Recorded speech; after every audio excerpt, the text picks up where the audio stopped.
Hi, I'm Mark Griffiths from the Wrexham Supporters Association's football commentary, and here's a tactical report on the Bath City game. Now, I've been wondering, since we came back from our enforced break, have we become a bit more of a long ball team? Certainly against Altrincham and Bath, there's a lot more long stuff. So I thought I'd have a look at that in a bit more detail and see just how effective we actually are at playing that sort of game. When you look at what happened in the Bath match, yeah, there was long stuff being played, especially in the first half. There's a long ball over the top, but unlike against Altrincham, it didn't tend to work. There tends to be more accurate passes to runners playing at channels. There's a bit more accuracy to the long passing. I use the word passing deliberately rather than long balls, if you like. And it stretched Bath. It forced them back in midfield. It gave us a chance to try and get the ball to Adrian Cieslewicz, who, of course, extremely dangerous at his pace. There's Obeng picking up the ball and getting brought down for the penalty.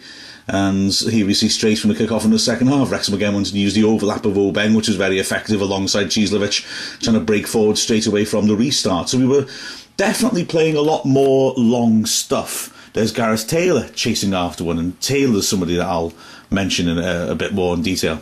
And here's one to please those who want Dean Saunders lead players up from corners. Again, not a long ball, a long pass, good diagonal, clever ball by Maxwell, and you can use the pace of Cieslewicz. So it's not really a long hoof ball, but it's a way to try and get good early service to strikers. And when Dean Saunders first came into the club, he said that was what he was most interested in doing, getting early service to your strikers, getting the ball to the danger men first. That diagonal to Taylor's another option, of course. Taylor's so good in the air, therefore you can play that long diagonal stuff. So what did Bath do to try and combat it? Well, one thing was they were terrified of Cieslewicz, and so they tried to counteract him by putting John Batty on, and John Batty, the fullback there, does really well. What they did, which I'm astounded at, looking, see it happening there in the middle of the pitch, the two fullbacks switching over. I've never seen that before.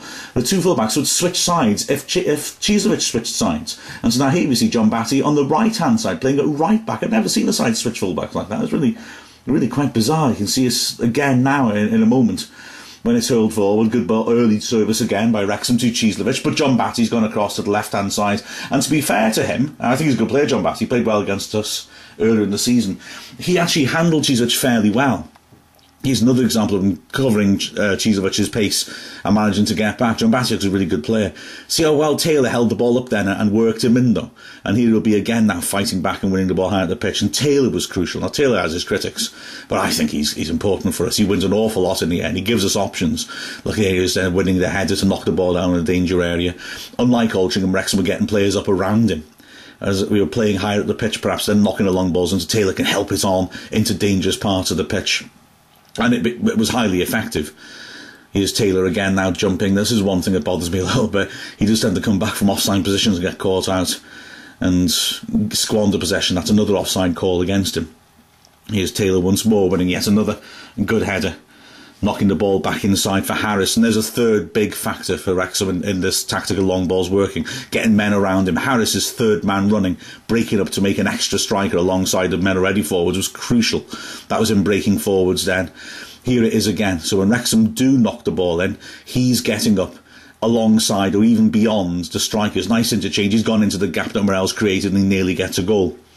And that's absolutely crucial. His third man running, getting midfielder in, trying to get him in, not picked up by the midfielders. Here he goes again. There you go, furthest man forward, trying to break forwards to the edge of the box and try and offer some support to the strikers. So it really is crucial for Wrexham if it's going to work. There's another one now. Here we go again, breaking forwards ahead of the strikers. Harris is a massive player for Wrexham. And also Pogba. Oh, bless him. Pogba gets a lot of criticism, but he did all right. I thought he scored his goal. Look, I mean, his whole tidy hold-up play up front, tidy hold-up play on the flanks. He causes disruption. He puts a ball into a decent enough area, which doesn't actually get any reward, but he's unlucky. He is, again, an example of him doing well. And long ball initially is not picked up by him, but when the ball's cleared long, it's put back in. And Pogba is able, well, to battle away, use his physical strength, lay the ball off. Good solid bit of forward play. Just causes problems, causes disruption. Here he's again chasing it. He's so eager. You know, he's a handful. He's certainly not the finished article by any stretch of imagination. Of course, Wrexham like the long throws of Curtis Obeng, and his first game of the season was at Bath, and Dean Saunders said one of the main reasons he put him in for his first start was because he'd identified Bath to have problems with long throws. There was a throw by him, which Kevin Gall, remember him, thought should have had a penalty from. Here's another long throw by him at Bath earlier in the season, and Morrell scores. And Wrexham were hoping maybe to do that again. How do I know that? I've got a bit of inside information. Just have a look at this. That guy we were focusing on, that's my lad. He was the ball boy on that side of the pitch, and he was given the Obeng towel. So he was our secret weapon on Saturday to try and get Obeng's throws in. But actually Obeng didn't get much chance to throw his throws, and that was just about the only one that really came off and nearly led to a goal. But we didn't have that many opportunities to use it.